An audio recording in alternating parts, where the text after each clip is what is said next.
Ladies and gentlemen, observers of global politics, and those who understand that every trade negotiation shapes the future more than any election slogan ever could.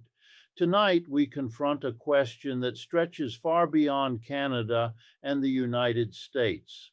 Is time truly on Canada's side as it seeks a renewed trade deal with Donald Trump? Or is the clock ticking toward a moment that will upend economic expectations on both sides of the border? This is not just a diplomatic issue. This is a structural economic and political confrontation that will test the resilience, strategy, and courage of Canadian leadership. And as Reid recently said, I hope so. But hope alone does not negotiate deals. Hope does not rewrite tariffs. Hope does not dictate power. What does? Strategy and the willingness to understand the forces shaping this moment. Canada's strategic use of time in trade negotiations has become one of the most underestimated tools in global economic diplomacy. Yet it holds remarkable power when leveraged intelligently. The hidden strength in time is not simply in waiting, but in transforming every passing week into a calculated advantage. And this is where Canada must be exceptionally deliberate. The question is not whether time is on Canada's side, but whether Canada is using that time to redefine its economic posture, expand its diplomatic resilience, and elevate its bargaining position. Because in negotiations with a figure like Donald Trump, whose strategy thrives on pressure, unpredictability, and public spectacle, the ability to stay anchored, strategic, and quietly prepared becomes a decisive form of power. The hook here is simple. In a world driven by political noise, the country that masters silence, preparation, and timing can reshape the entire negotiation landscape without ever raising its voice. As Canada steps deeper into this negotiation cycle, its advantage lies not in mirroring the chaos coming from Washington, but in demonstrating steadiness. Time offers the possibility of strengthening industries that have historically faced vulnerability during trade disruptions. By reinforcing supply chains, incentivizing manufacturing resilience, and offering stability to sectors like lumber and automotive production, Canada gains the ability to withstand short term turbulence. This level of economic readiness sends a clear message to the United States. Canada will not be pressured into rushed deals or concession heavy compromises simply because political theatrics demand it. Instead, Canada can weather uncertainty, and that resilience shifts the balance of power. This period also allows Canada to diversify in ways that directly influence negotiation leverage.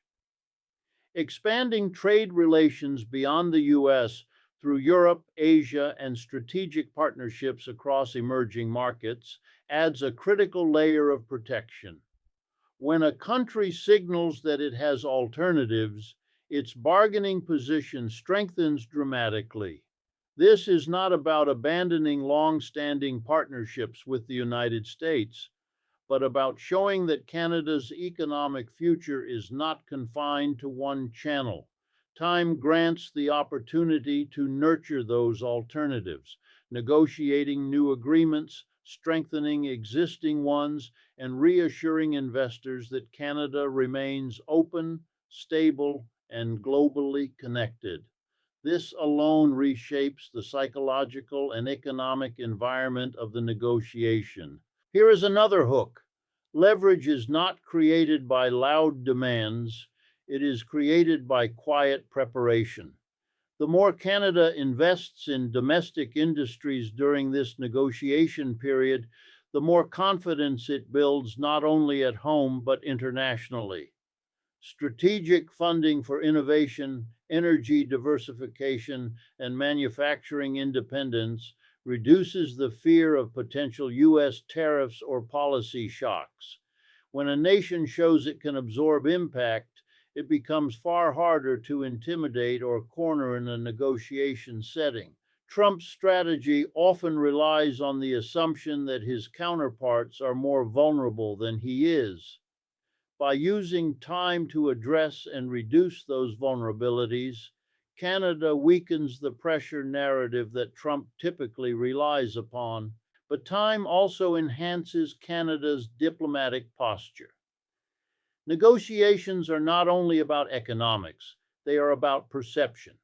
Canada gains the ability to shape a narrative of responsibility, stability, and long term vision, while the U.S. political system remains unpredictable. This contrast strengthens Canada's credibility on the world stage and increases its influence in multilateral forums that indirectly impact trade outcomes. In diplomacy, perception is currency. Time helps Canada accumulate that currency quietly, steadily, and effectively. Finally, time becomes a tool for national alignment. The longer Canada has to prepare, the more its federal, provincial, and industry leaders can coordinate their positions, reduce internal friction, and present a unified front. This is invaluable in high stakes trade discussions. A unified national stance reduces the cracks that opponents often exploit. When Canada shows cohesion, it signals readiness. When it shows readiness, it gains leverage. And this is the deeper truth. Time only becomes an advantage when a nation uses it to transform uncertainty into strategy, pressure into preparation, and vulnerability into strength. Trump's negotiation style has always been an unpredictable blend of pressure, spectacle, and strategic disruption, and understanding this dynamic is central to answering whether Canada can navigate the coming trade discussions successfully. The hook that must anchor this analysis is simple but powerful. When one side negotiates with chaos as a tactic, the real advantage belongs to the side that remains disciplined enough to read the pattern inside the chaos. Canada does not just have to respond to Trump's tactics, it must understand the machinery behind them, because Trump's approach is not improvisation, it is engineered unpredictability designed to keep his counterparts off balance. For Trump, uncertainty is not a flaw, it is leverage. By creating an environment where no outcome seems stable, he forces trade partners into a defensive mode. They begin to negotiate out of fear of escalation rather than out of long term interest. This is the psychological battlefield Trump prefers, and it changes the rhythm of negotiations entirely. Canada has experienced this before: sudden tariff threats, abrupt accusations of unfairness, and public pressure campaigns designed to shift the narrative.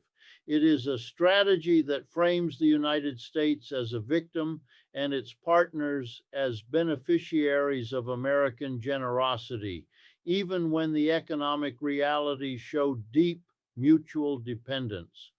This narrative gives Trump cover to demand more, push harder, and disrupt established trade norms without appearing unreasonable to his base. Yet hidden inside this volatility is a predictable thread. Trump seeks constant public validation. His negotiation moves often serve dual purposes, influencing policy outcomes and feeding the political story he wants to tell. This means his aggressive tactics are often timed to maximize media impact rather than economic sense. The hook here is critical. If Canada recognizes that the negotiation stage doubles as a political theater, it can begin to separate the noise from the substance, avoiding reactionary decisions and focusing instead on the actual leverage points. Canada's challenge, then, is not to match Trump's unpredictability, that would be a strategic mistake, but to anchor itself in consistency. When one side plays a game of shock and pressure, The most effective counter is to remove the emotional impact of those shocks. Trump escalates, Canada stays steady. Trump threatens tariffs, Canada responds with measured clarity. Trump reframes the narrative, Canada reinforces facts with discipline. Over time, this reduces the effectiveness of chaos because unpredictability only holds power when it provokes a reaction. A stable negotiating partner becomes far harder to manipulate with pressure based tactics. It is also essential to acknowledge that Trump's negotiation posture is designed for short term political gain rather than long term economic stability.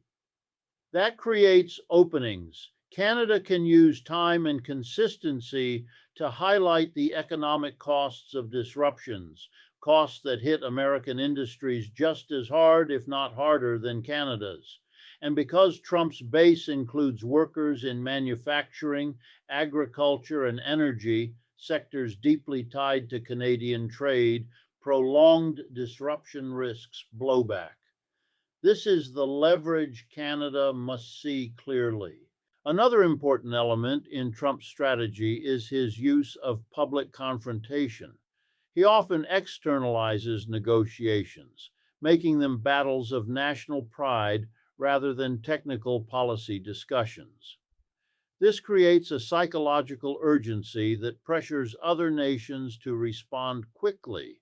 But urgency is only a weapon if Canada accepts the frame. The hook here is decisive. The moment Canada refuses to let Trump set the tempo, it begins to shift the balance of power in silence.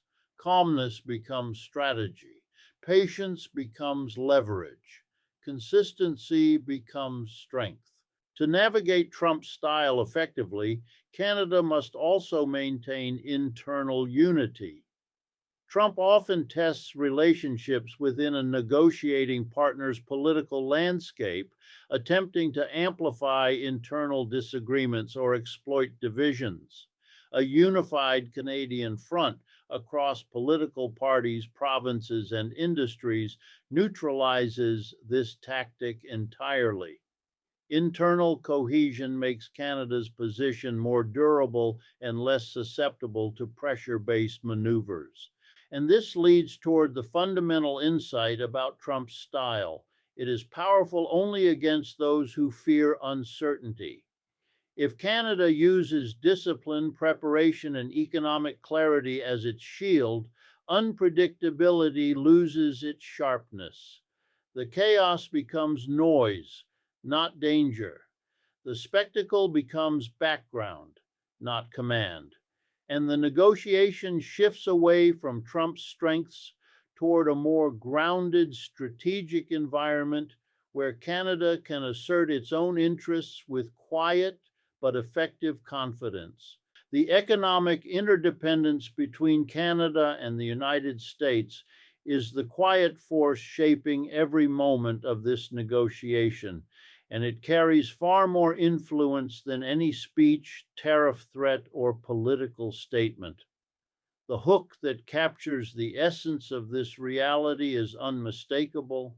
In a world where economies are tightly woven together, power doesn't belong to the loudest negotiator, but to the partner whose absence would cause the greatest disruption.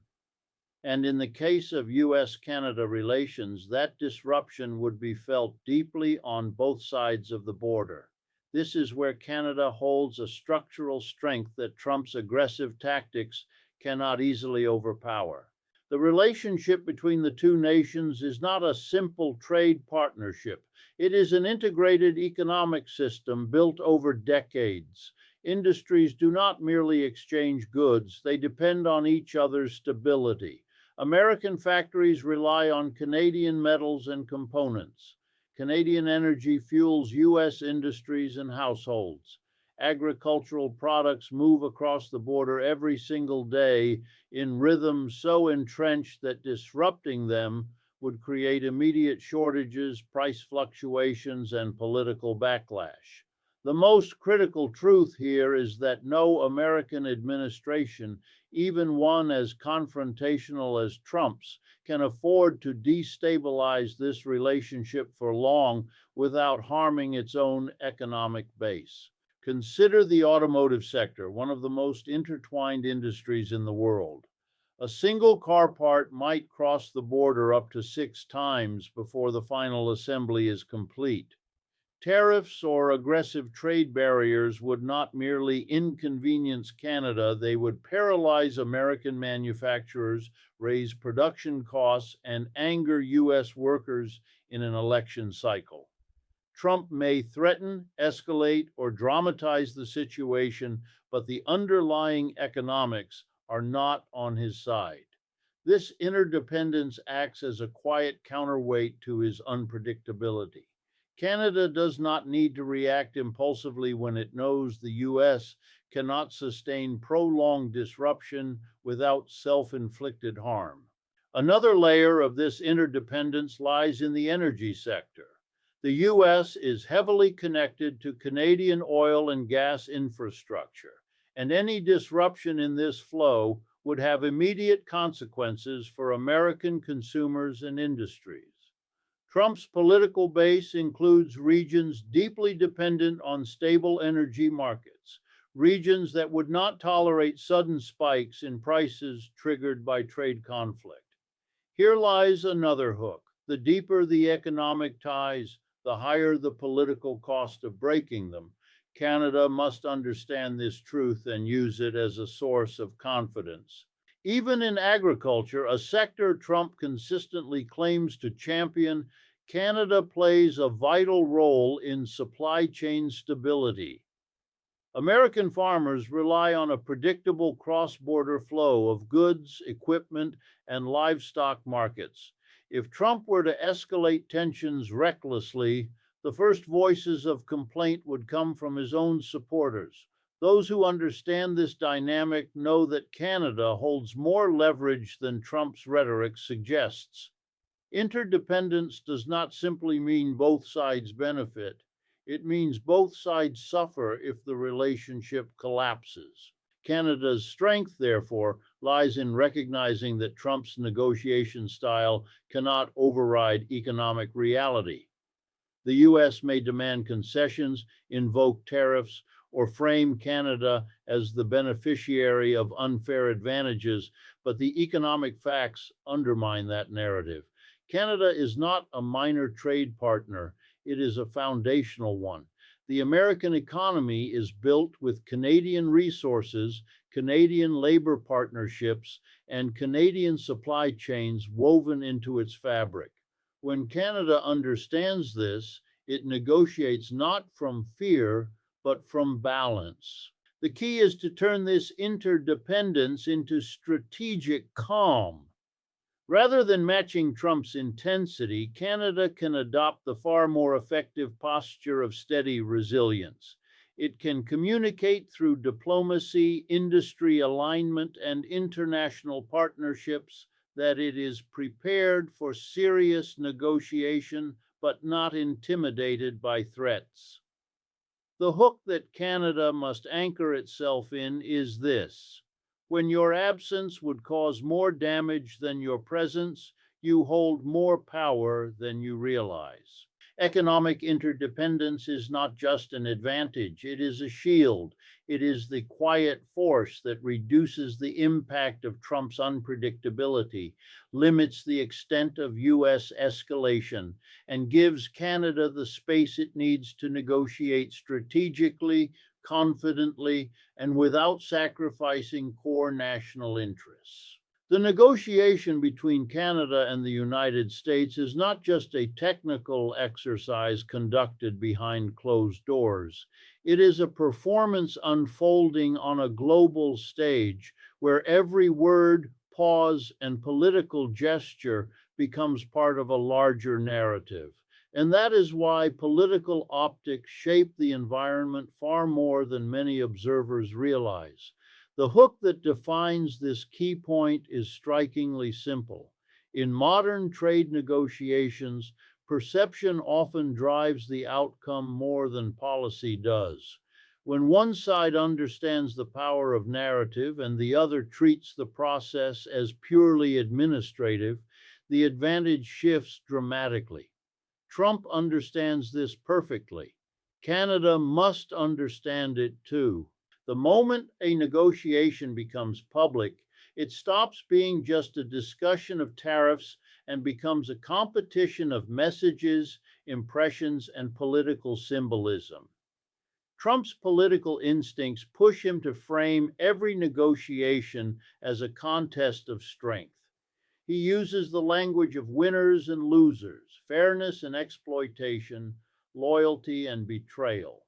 In doing so, he sets the stage in a way that pressures his negotiating partners before the first meeting begins. His supporters respond to symbols of dominance, not detailed trade data, and he leverages that reality ruthlessly. Every time he calls a trade partner unfair, every time he declares the U.S. is being taken advantage of, he shifts public expectations in a way that influences the negotiation itself. Canada, by contrast, historically approaches trade discussions with a focus on process and policy. But in this environment, professionalism alone cannot counter the force of a politically charged narrative. Canada must recognize that silence can become misinterpretation and neutrality can be spun into weakness. The negotiation is no longer just between diplomats, it is also between competing stories told to the public.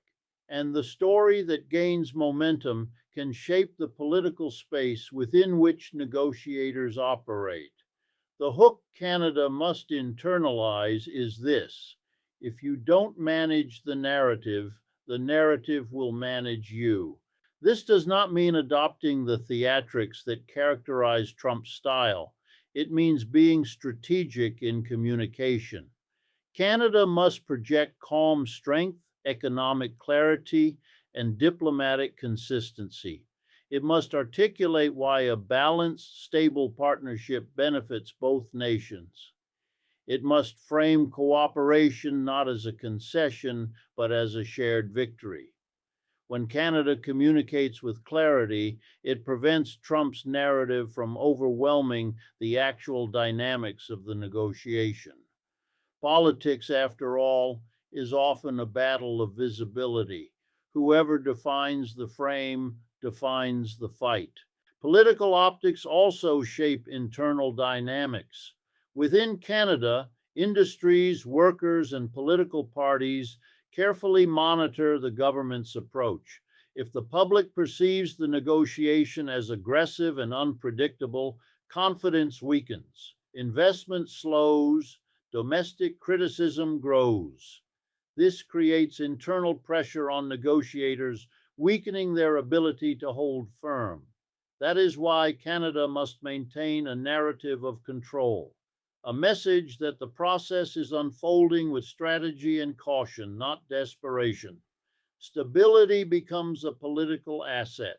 On the U.S. side, optics also dictate Trump's moves. He uses moments of conflict as opportunities to energize his base, drawing applause for displays of toughness, but that also means he is sensitive to how his strength appears. If Canada presents itself as unshaken, unified, and economically grounded, it reduces the political payoff of Trump's aggressive tactics. Without a dramatic reaction, the theater loses its punch. The hook here is sharp. A calm opponent disrupts the performance of a loud negotiator. Internationally, political optics influence how other countries perceive both Canada and the United States. If Canada handles the negotiation with steadiness and transparency, it strengthens its credibility in global markets and diplomatic forums. Confidence from allies and investors reinforces Canada's position and adds quiet pressure on the U.S., which cannot afford to appear isolated or unreasonable in a world already questioning its leadership consistency. In the end, political optics are not a distraction. They are part of the negotiation itself. The moment a trade dispute becomes a public spectacle, every statement becomes strategy, every silence becomes meaning, and every reaction becomes leverage. Canada's task is to understand that narrative is not noise, it is a tool. And when used with precision, it can turn political pressure into political advantage, allowing Canada to navigate Trump's theatrics without losing control of the actual negotiating table.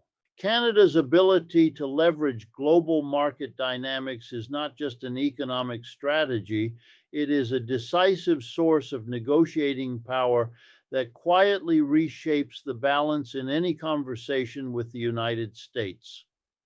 The hook that defines this reality is powerful and unmistakable. A nation with multiple doors never fears the one that tries to close on it.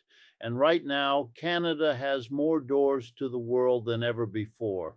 Relations with Europe, deepening ties across Asia, expanding access to emerging markets, and a reputation for stability that gives it a diplomatic advantage few nations enjoy.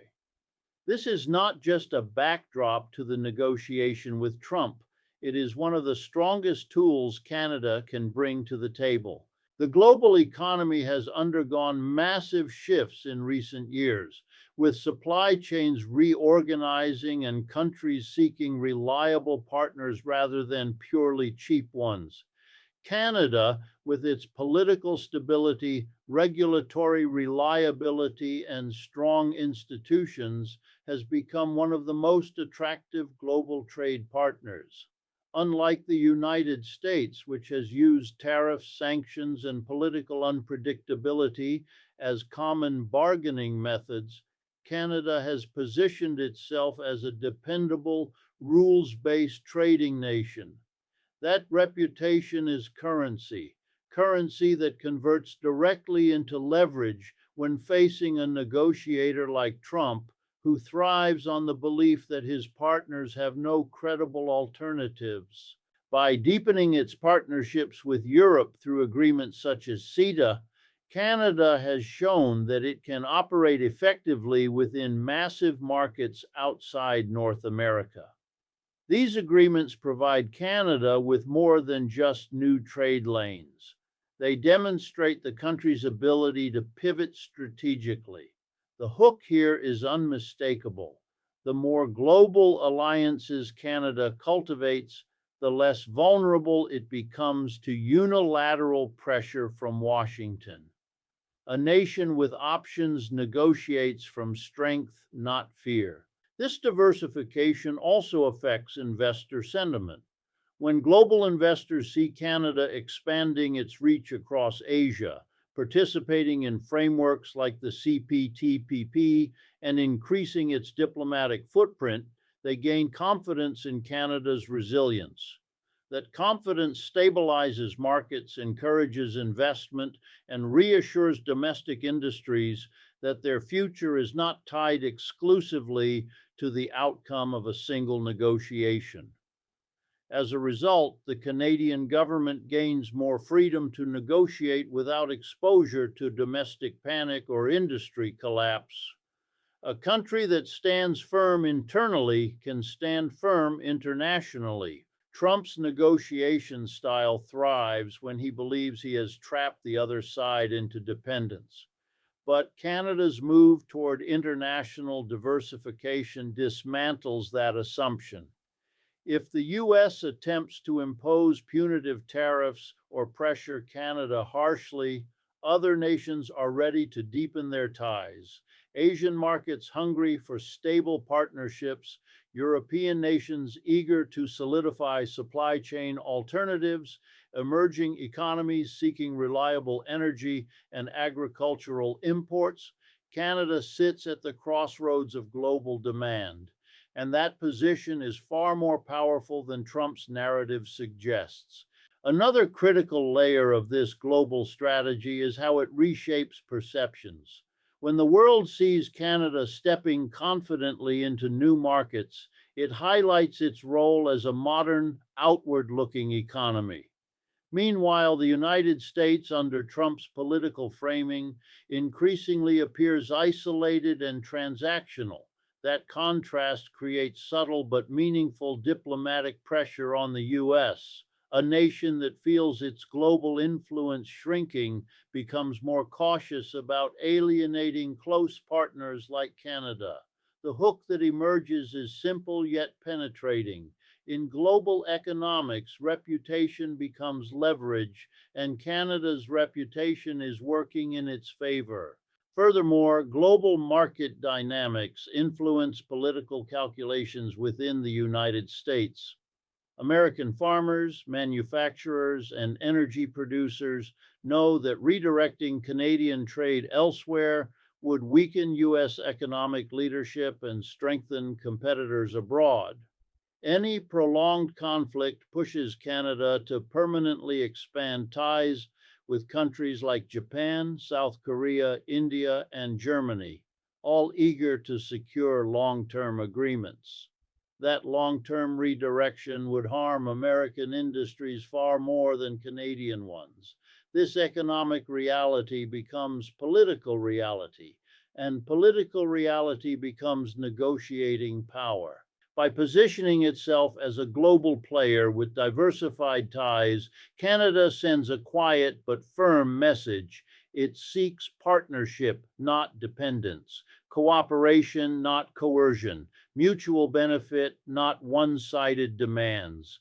And when a nation demonstrates that the world is open to it, the US loses one of its strongest pressure tools, the ability to threaten isolation.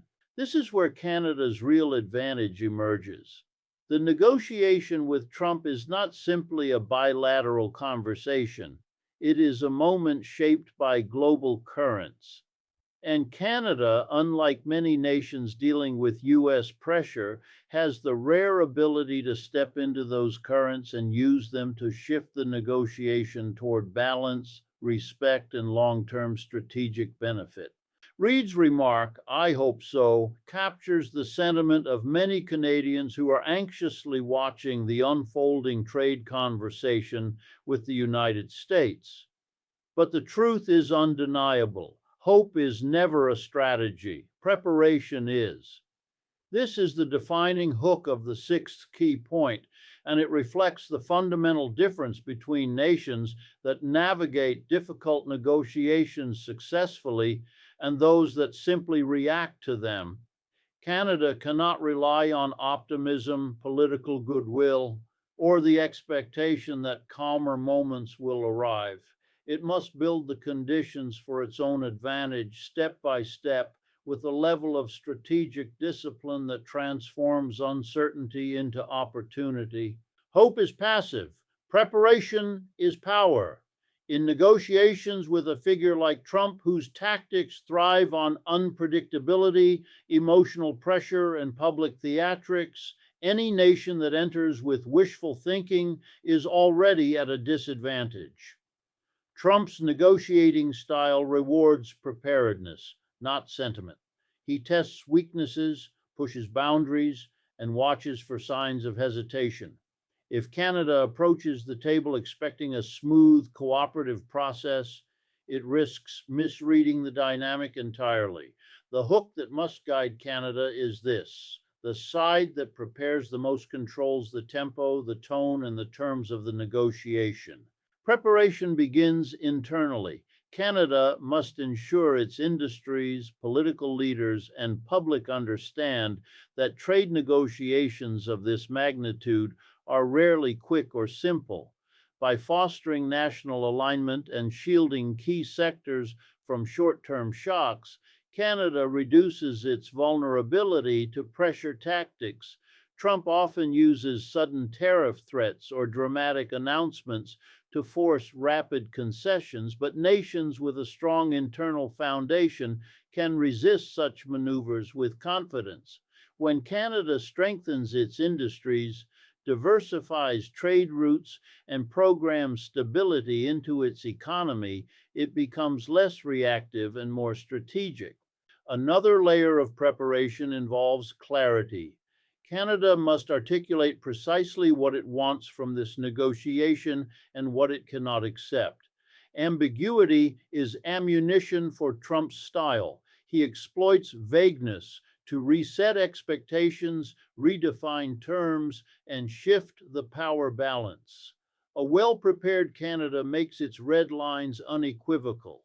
It signals that while it is open to modernization and cooperation, it is not willing to undermine core national interests or accept deals motivated by political theatrics rather than economic reality.